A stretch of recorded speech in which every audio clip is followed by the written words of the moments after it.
You can trust me, Soviet Union. You know what? I can trust Wolf again after what he did, but I won't trust you in my entire life. But I am changed now. I don't care. Just go from here. Actually, before, I used to have too many friends. Because of that, I was not loyal to anyone, and I used to ignore them. But you know my current situation, Soviet Union. I have no more friends. So yes, you can trust me now. I will never break your trust. Okay. I am ready to trust you. So, we are friends now. Yes.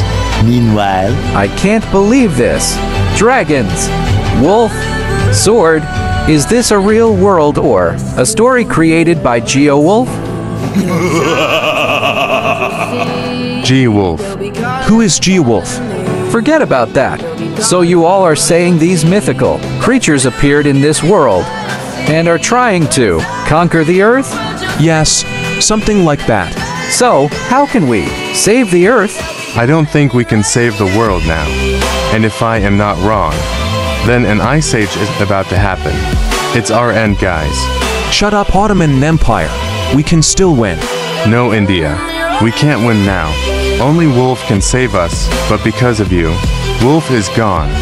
Gone. But where? I am sure he is still on Earth. Actually, when you and Soviet Union broke friendship with Wolf, he became sad and he was saying that he will go to heaven. You mean Wolf is dead? No. Mythical creatures can go to heaven without dying. Oh, okay. This all stuff is happening because of you. No. I am innocent. shout out to